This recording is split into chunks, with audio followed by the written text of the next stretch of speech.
தங்கத்துல முதலீடு பண்ணாமலேயே தங்கத்தின் மூலியமா நம்மளால லாபம் அப்படிங்கறத பெற முடியும்னு சொல்லி பார்ட் 1 வீடியோல சொல்லியிருந்தேன். அது எப்படி பண்றது அப்படிங்கிற ஃபுல் டீட்டெயிலான வீடியோ தெரிஞ்சுக்கோங்க. பிஃபோர் தட் மறக்காம நம்மளோட பேஜை ஃபாலோ பண்ணிக்கோங்க. கோல்டு இப்போதைக்கு நம்ம பை பண்ணோம் அப்படின்னா ஆயிரக்கணக்கு லட்சக்கணக்கில் பணம் தேவை.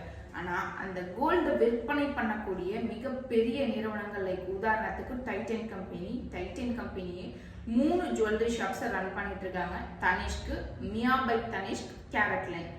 தங்கமயில் ஜுவல்லரி மிகப்பெரிய ஒரு சாம்ராஜ்யம், ஏகப்பட்ட இடங்கள்ல பிரான்ச்சஸ் அப்படிங்கறத ரன் பண்றாங்க. Third Kalyan jewellers. இந்த நிறுவனமும் அப்ராட்ல கூட பிரான்ச்சஸ் அப்படிங்கறத செயல்படுத்திட்டு இருக்காங்க. ஸோ இப்போ இந்த 3 நிறுவனங்களுடைய வேல்யூ அப்படிங்கிறது ஃபியூச்சர்ல இன்க்ரீஸ் ஆகிட்டே இருக்கும். ஏன்னா அவங்க கோல்டு மட்டுமா பிஸ்னஸ் பண்றாங்க, கோல்டு விற்பனை பண்றாங்க, சில்வர் விற்பனை பண்றாங்க, பிளாட்டினம், டைமண்ட் இந்த மாதிரி எல்லாமே விற்பனை பண்றாங்க.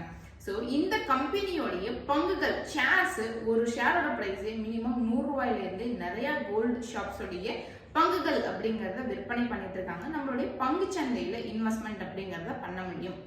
ஸோ இந்த கம்பெனிஸ் வளர நம்ம இன்வெஸ்ட் பண்ண அந்த பங்குகளுடைய ப்ரைஸ் அப்படிங்கிறதும் மேலே போயிட்டே இருக்கும். ஸோ இதுக்கு நம்ம என்ன பண்ணணும், ஃபர்ஸ்ட் ஒரு டிமேட் அக்கௌண்ட் அப்படிங்கிறத ஓப்பன் பண்ணணும். ஸோ ஃபர்தர் உங்களுக்கு டீட்டெயிலான விஷயம் தேவை அப்படின்னா கமெண்ட் செக்ஷனில் ஆயின்னு சொல்லி கமெண்ட் பண்ணுங்க. நானே ஃபர்தர் டீட்டெயில்ஸ் உங்களுக்கு டிஎம்ல சொல்கிறேன். இல்லை உங்களுக்கே டேரெக்டாக தெரிஞ்சுக்கணும் அப்படின்னா நீங்கள் எனக்கு டேரெக்டாக டிஎம் கூட பண்ணுங்க. மறக்காம நம்மளோட பேஜை ஃபாலோ பண்ணி வச்சுக்கோங்க. தேங்க்யூ.